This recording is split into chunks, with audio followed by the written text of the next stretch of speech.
teman-teman. Assalamualaikum warahmatullahi wabarakatuh. Rabbi shrahli sodri wa yassirli amri wahlul 'uqdatam min lisani yafqahu qouli. Bersyukur kepada Allah serta bersalawat kepada baginda Rasulullah sallallahu alaihi wasallam. Pada kesempatan kali ini, kelompok 3 akan mempresentasikan mengenai pasar uang, pasar modal, dan juga pasar falas. Adapun anggota dari kelompok 3, yang pertama yaitu saya sendiri, Cynthia Sundari dengan NPM 1905160656 sebagai moderator. Lalu kemudian ada Sofia Julianingsi dengan NPM 1905160699. Lalu kemudian ada Reni Wahyuni dengan NPM 1905160665 dan juga ada Anissa Putri Nasution dengan NPM 1905160664. Nah, apa sih yang akan dibahas? Yang dibahas kali ini adalah mengenai pasar uang, pasar modal, dan pasar falas. Nah, di antara ketiga pasar itu memiliki perbedaan yang dapat dilihat dari pengertiannya, dari tujuannya, dan juga dari instrumennya. Langsung saja kita akan membahas. Ini dia. Hai teman-teman, perkenalkan nama saya Sofia Julianingsi. Di sini saya akan menjelaskan terlebih dahulu mengenai pengertian pasar modal. Pasar modal adalah tempat bertemunya pihak emiten atau pihak yang membutuhkan dana dengan pihak investor atau pihak yang menanamkan dana atau investasi. Di dalam pasar modal merupakan tempat untuk memperoleh modal, di mana modal yang diperdagangkan dalam pasar modal adalah modal jangka panjang. Pasar uang. Apa sih pasar uang itu? Pasti teman-teman bertanya-tanya, apa sih yang disebut dengan pasar uang? Pasar uang merupakan pasar abstrak. Kenapa? Karena pertemuan di antara pemberi dan calon konsumen dapat melalui dengan perantara ataupun juga dengan secara langsung. Perantara ini yang dapat dimaksud dengan menggunakan teknologi. Hai, perkenalkan nama saya Anissa Putri Nasution. Di sini saya akan menjelaskan pengertian dari pasar valuta asing atau biasa disebut dengan pasar falas. Pasar falas merupakan suatu jenis perdagangan atau transaksi yang memperdagangkan mata uang suatu negara terhadap mata uang negara lainnya yang melibatkan pasar-pasar utama di dunia selama 24 jam secara berkesinambungan.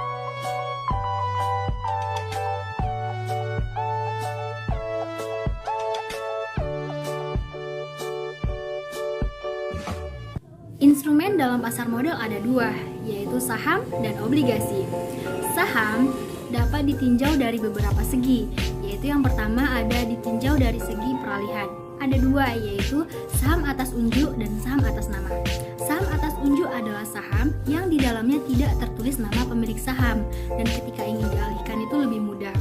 Lalu ada saham atas nama.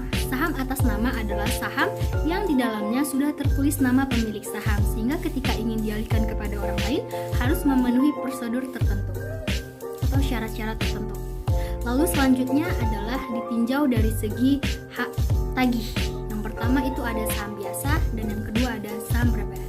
Saham biasa ini yaitu saham yang dimiliki seseorang dan dapat memperoleh dividen, namun lebih didahulukan kepada saham preferen.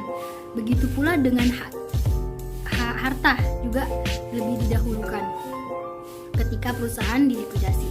Lalu yang kedua itu ada hak preferen. Hak preferen yaitu pemilik saham memiliki hak utama memperoleh dividen dan hak harta ketika perusahaan dilikuidasi.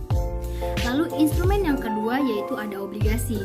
Obligasi dapat ditinjau dari beberapa segi. Yang pertama yaitu dari segi peralihan, yaitu ada obligasi atas unjuk dan obligasi atas nama, sama seperti saham tadi. Obligasi atas unjuk adalah obligasi yang di dalamnya tidak tertulis nama pemilik obligasi dan ketika ingin dialihkan kepada orang lain itu lebih mudah. Lalu ada obligasi atas nama, yaitu obligasi yang di dalamnya sudah tertulis nama pemilik obligasi dan ketika ingin dialihkan kepada orang lain harus memenuhi beberapa prosedur atau persyaratan. Lalu selanjutnya ada ditinjau dari segi hak jaminan atau hak klaim. Yang pertama itu ada obligasi dengan jaminan dan obligasi tanpa jaminan. Obligasi dengan jaminan ini yaitu obligasi yang di dalamnya sudah tertulis jaminan-jaminan tertentu. Lalu yang kedua ada obligasi tanpa jaminan, yaitu obligasi yang tidak tertulis jaminan tertentu namun hanya menggunakan kepercayaan saja, kepercayaan semata. Lalu selanjutnya ditinjau dari penetapan dan pembayaran bunga, yaitu ada obligasi dengan bunga tetap, obligasi dengan bunga tidak tetap, dan obligasi tanpa bunga. Obligasi dengan bunga tetap yaitu obligasi yang memberikan bunga tetap setiap periodenya. Lalu ada obligasi dengan bunga tidak tetap yaitu obligasi yang memberikan bunga tidak tetap sesuai dengan bunga bank yang berlaku.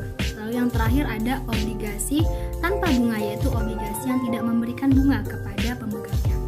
Lalu yang selanjutnya itu ditinjau dari segi penerbit, yaitu ada dua, yaitu obligasi oleh pemerintah dan obligasi oleh swasta. Obligasi oleh pemerintah ini yaitu diterbitkan oleh pemerintah, oleh pihak pemerintah. Lalu ada obligasi oleh swasta ini yaitu obligasi yang diterbitkan oleh swasta, oleh pihak swasta. Dan yang terakhir ada ditinjau dari segi jatuh tempo, yaitu yang pertama ada obligasi jangka pendek, obligasi jangka menengah, dan obligasi jangka panjang. Obligasi jangka pendek ini yaitu obligasi yang berjangka waktu kurang dari 1 tahun. Lalu yang selanjutnya ada obligasi jangka menengah ini yaitu obligasi yang berjangka waktu 1 sampai 5 tahun. Dan yang terakhir ini ada obligasi jangka panjang yaitu obligasi yang berjangka waktu di atas 5 tahun. Instrumen pasar uang. Pasar uang memiliki beberapa jenis instrumen. Yang pertama yaitu interbank call money yang merupakan pinjaman antar bank yang terjadi di dalam proses clearing. Yang kedua, sertifikat Bank Indonesia atau yang disebut juga dengan SBI yang merupakan surat berharga yang diterbitkan oleh Bank Sentral atau Bank Indonesia.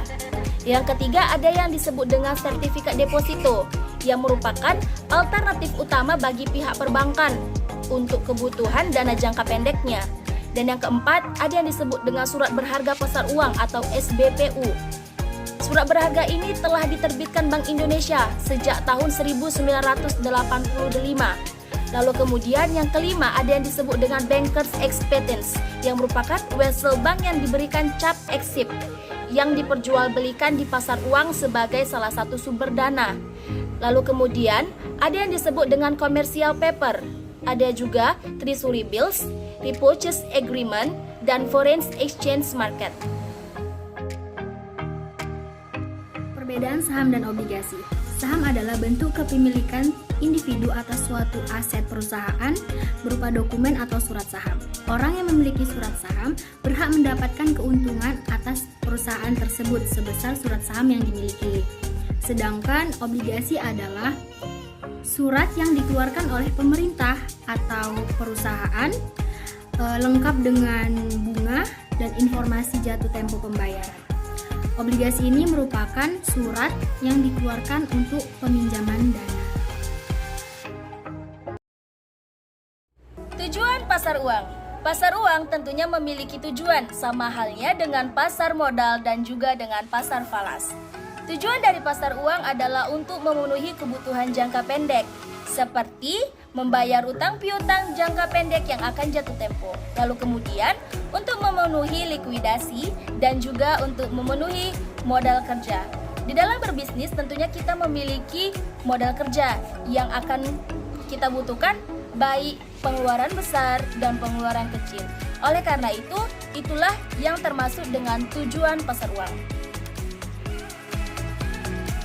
Tujuan pasar falas. Yang pertama, sebagai media untuk bertransaksi di negara lain. Yang kedua, sebagai media untuk mempertahankan daya beli. Yang ketiga, bisa mengirimkan uang ke luar negeri dengan mudah. Yang keempat, untuk mendapatkan keuntungan di pasar falas. Yang kelima, untuk mengurangi resiko fluktuasi atau nilai tukar. Yang terakhir, mempermudah kegiatan belanja di negara lain atau hedging.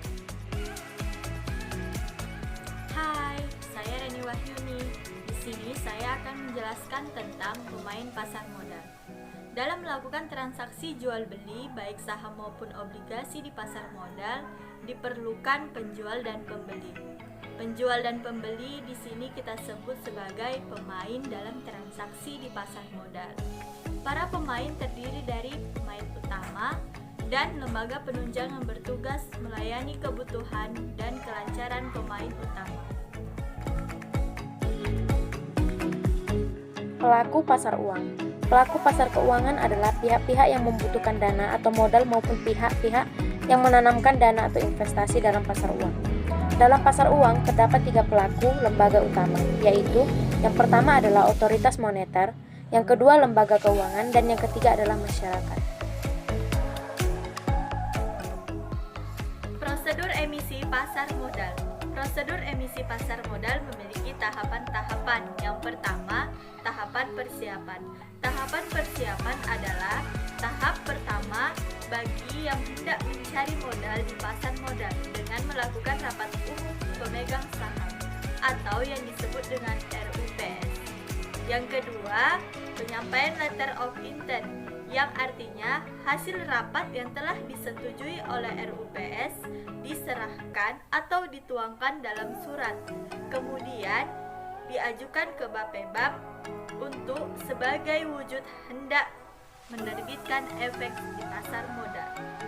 Yang ketiga, penyampaian persyaratan pendaftaran.